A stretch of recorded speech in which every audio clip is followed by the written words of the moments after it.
Ele já veio de lá, dentro do carro, não conseguiu nem falar. Imagina a massa dentro do carro. A Ana não estava junto não, porque se a Ana estivesse junto também com a massa, aí ele não ia ter mais ninguém.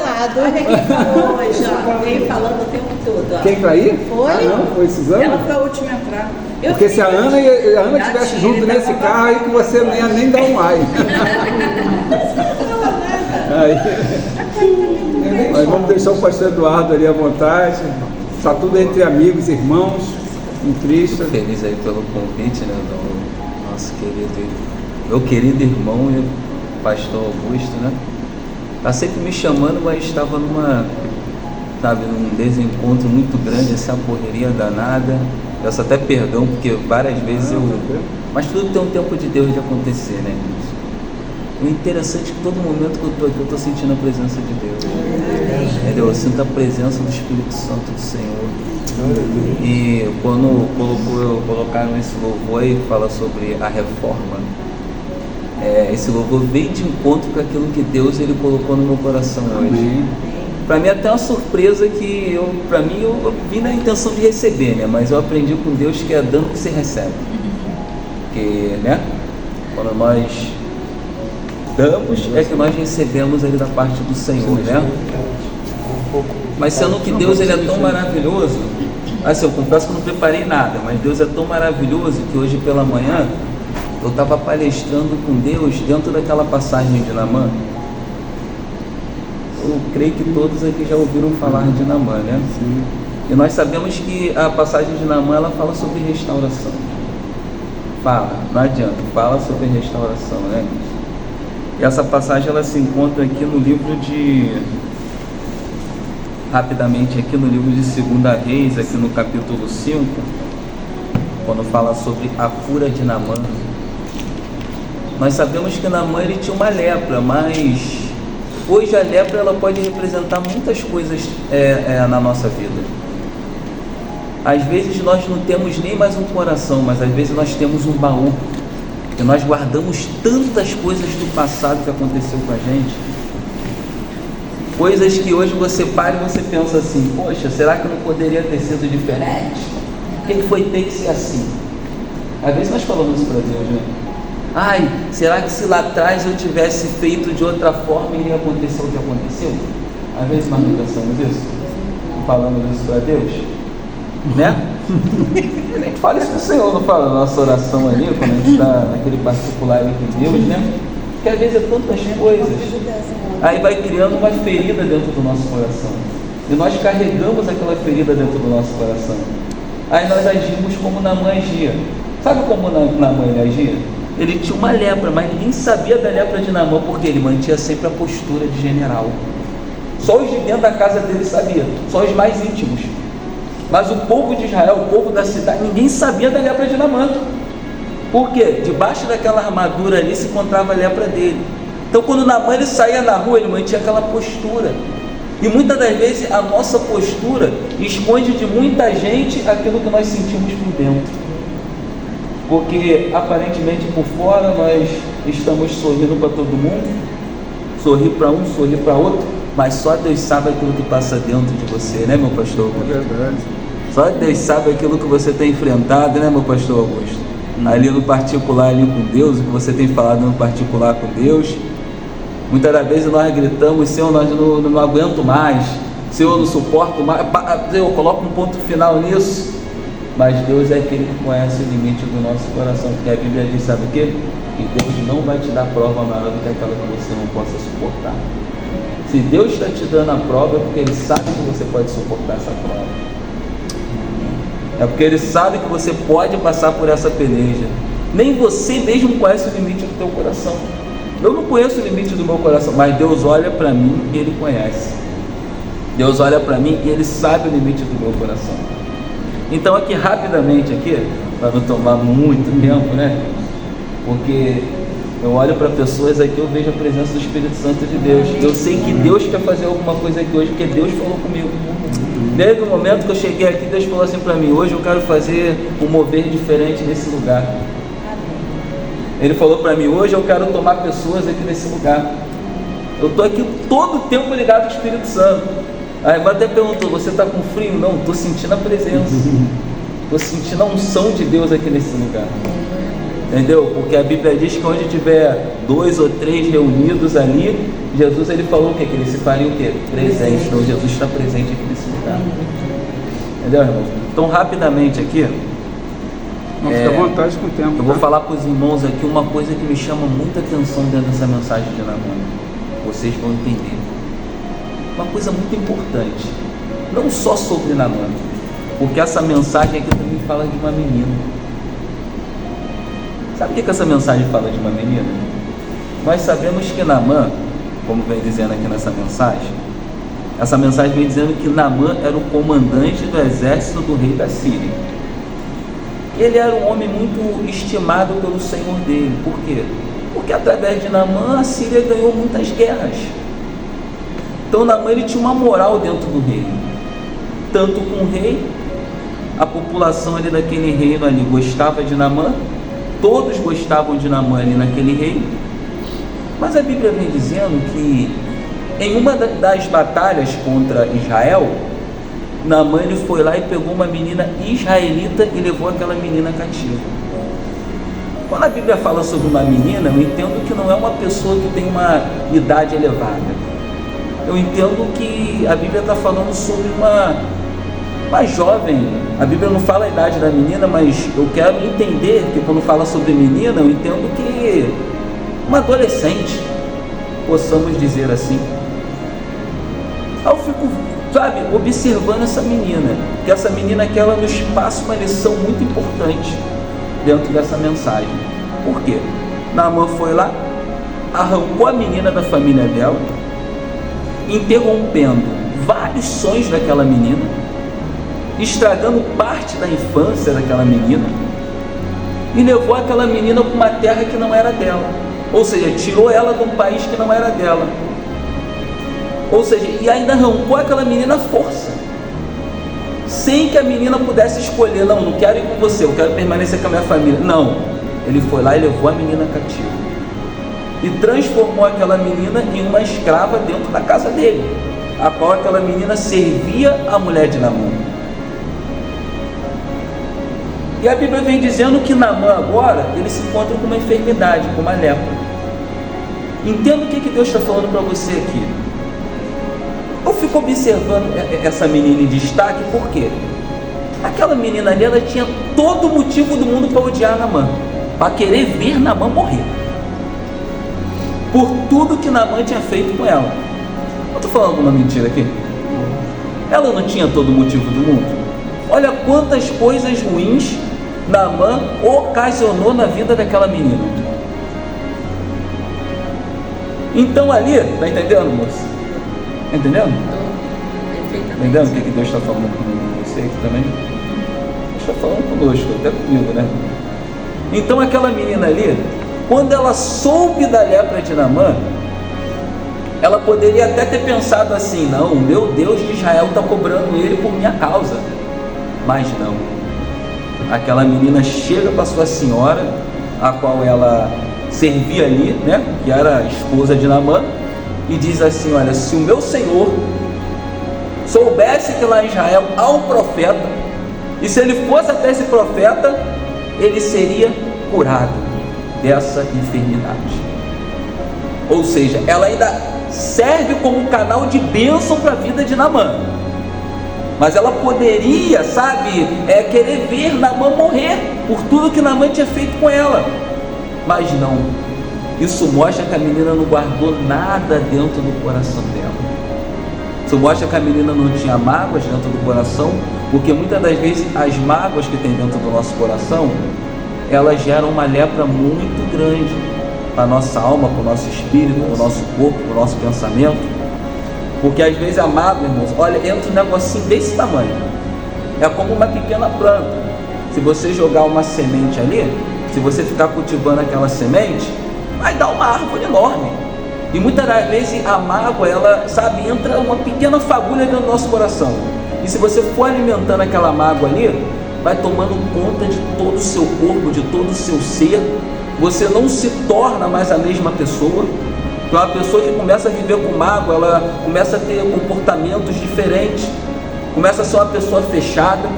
Isso impede o Espírito Santo de Deus de entrar na nossa vida, de trabalhar na nossa vida, no nosso coração, né? Porque a própria palavra vem dizendo que eis que estou à porta e bato. Se você ouve a voz de Deus, você abre a porta do teu coração, Ele vai entrar e vai fazer morada. Mas muitas das vezes existem muitas coisas que impedem, sabe, que nos impede de nós abrirmos o coração para Deus trabalhar. Mas essa menina aqui não, mostra que ela não tinha mágoa nenhuma de Naamã. Ela agora vem servindo como o quê? Um canal de bênção para a vida dele, mesmo depois de tudo que Naamã ele fez com aquela menina. Entendendo o que Deus está falando? Tudo, sabe, tudo depois que Naamã fez com ela, mesmo assim ainda vai lá e serve como canal de bênção para a vida de Naamã. Aí quando Naamã ele soube daquilo, o que ele fez? Ele foi até o rei da Síria, né? E comunicou o rei. O rei da Síria foi lá, pegou cartas e mandou para o rei de Israel. E nas cartas dizia para o rei de Israel curar Naamã. E quando Naamã chega até o rei de Israel, o que acontece?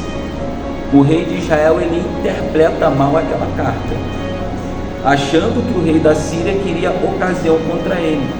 Por quê? Porque nós sabemos que Israel existia um reino dividido.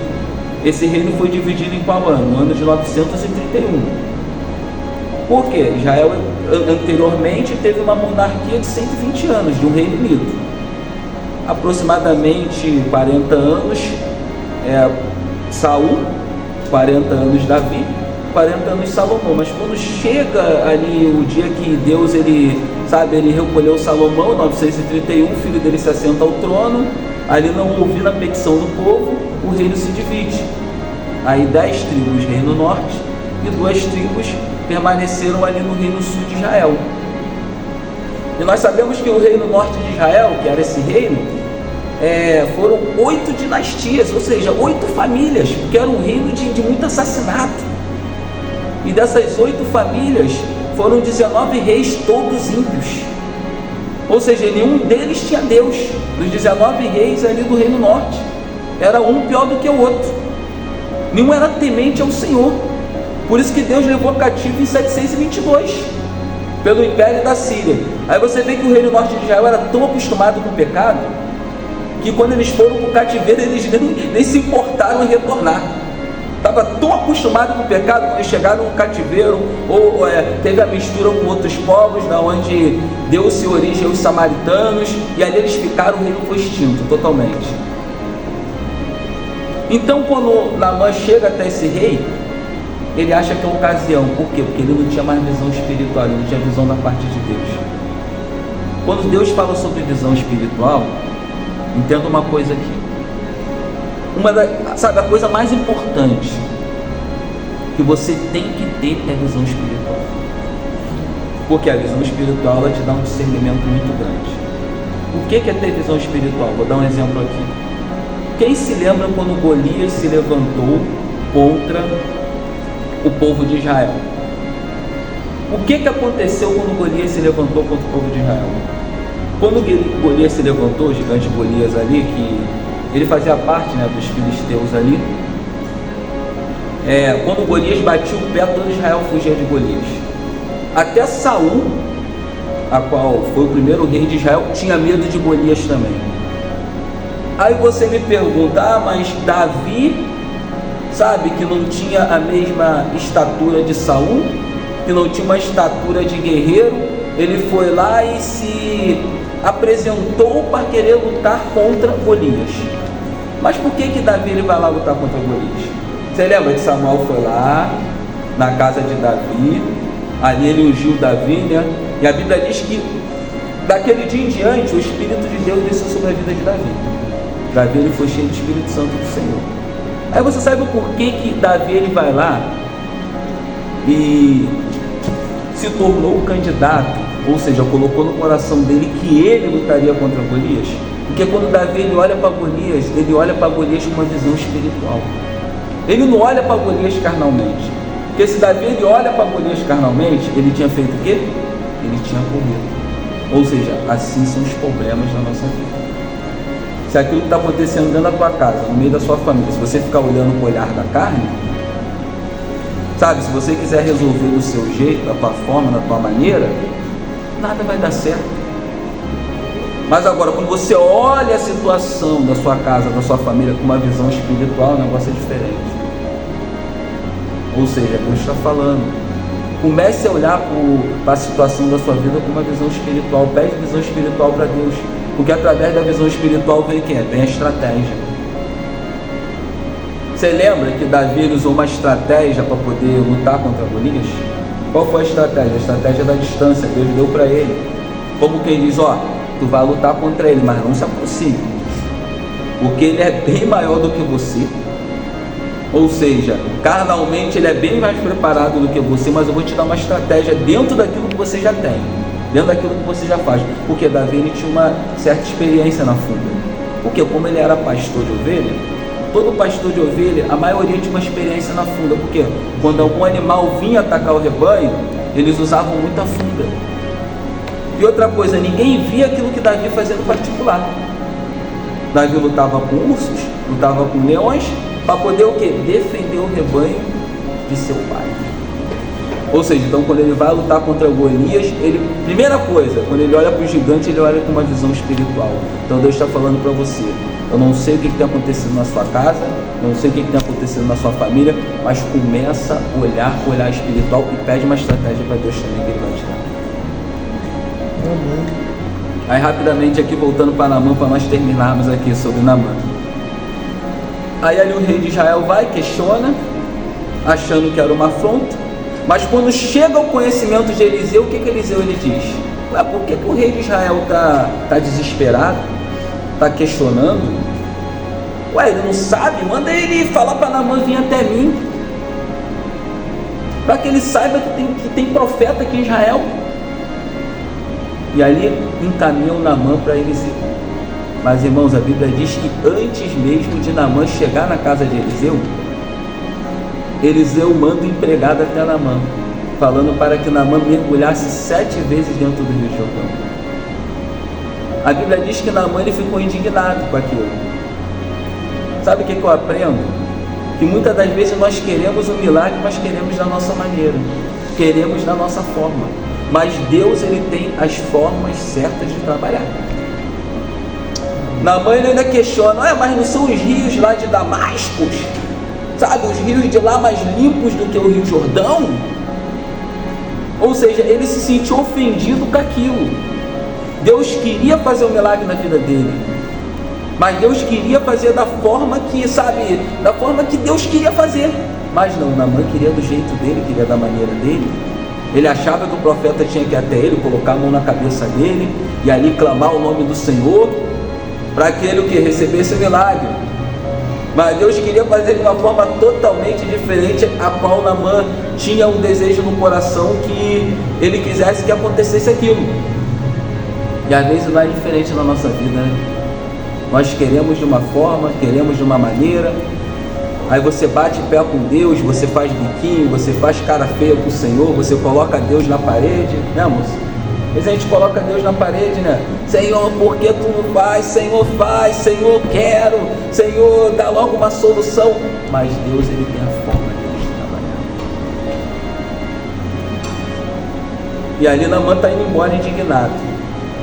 E uma pessoa ali que estava com Naamã, que não era tão importante como Naamã, falou para ele, olha, um dos servos ali de Naamã, o profeta não está te pedindo nada tão difícil. Por que você não vai lá? Por que você não mergulha? Faça o que o profeta está falando para você fazer. Vai lá, mergulhe 7 vezes. Ele não está te pedindo algo tão, sabe, algo tão fora do normal. Sabe, ele não está te pedindo algo tão impossível. Aí o que aconteceu? Naamã foi lá e mergulhou. E na 7ª vez a Bíblia diz que ele saiu o quê? Restaurado. Ele saiu curado. Ou seja, Deus está falando sobre restauração aqui. Deus ele quer nos restaurar. Aquilo que você acha que está perdido, aquilo que você acha que acabou, aquilo que pessoas estão falando, não, acabou, não tem mais jeito. Ei, Deus é quem dá a última palavra. A última palavra sempre vem do Senhor. Eu sei que reconstruir é pior do que construir, né, moça? Porque reconstruir, você vai ali, eu fico imaginando lá quando o povo, né, porque Deus ele tinha uma promessa, né, de restauração ali para o povo do reino sul de Israel, né, o reino de Judá, porque o povo foi levado, eles foram levados para o cativeiro em 3 levas, entre 605 e 606 foi a primeira leva, né, que o próprio pastor falou aqui, que Daniel e seus amigos, depois no ano de 597, né, que se não me falha a memória foram 10 mil do povo e Ezequiel, né? E depois quando teve a queda, em 586, né? Que o reino ali totalmente foi destruído. Mas o que Deus falou para Israel? Olha, através do profeta Jeremias, o cativeiro durará 70 anos. O povo foi em 3 levas, foram em 3 levas para o cativeiro e retornaram o quê? Em 3 levas também. A primeira leva retornou no ano de 516, né? Sob o comando de Zorobabel, que era para a reconstrução do templo. Mas quando eles chegam na cidade para reconstruir o templo, ali, né, Zorobabel vindo ali com a primeira leva ali do cativeiro, ali o Império Babilônico já tinha caído, eu não me lembro mais ou menos a data, mas acho que foi em 539, né, foi a queda da Babilônia, aí se levanta o Império dos Medos e dos Persas, né, foi quando aquele rei lá, Beltazar, né, se assentou ao trono, e na verdade ele não era o rei, ele era o segundo dentro do reino. Um parente dele, que era responsável pelo reino, foi fazer uma viagem longa. Por isso que ele diz assim para Daniel: olha, eu te faria o terceiro. Quando ele queria a interpretação ali, ele disse para Daniel que faria Daniel de terceiro dentro do reino, porque ele era o segundo. Então Daniel seria o terceiro, né? Mas ali foi quando houve a queda da Babilônia ali, 15 minutinhos aqui só para terminar. Então, Deus usou esses profetas para poder alertar o povo, né? Mas o povo não dava ouvido, mas Deus tinha o quê? Tinha um plano de restauração para aquele povo. Então Deus começou a trazer eles do exílio, né? E Deus também tem um plano de restauração para a nossa vida também. Tem um plano de restauração para a minha vida, para a tua vida.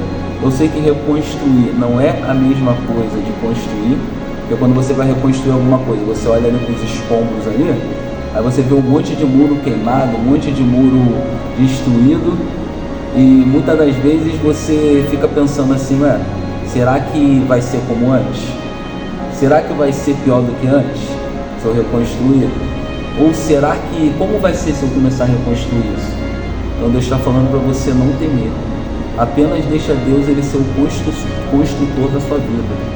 Entendeu? Não tema, deixa Deus construir, porque Deus ele é aquele que reconstrói, entendeu?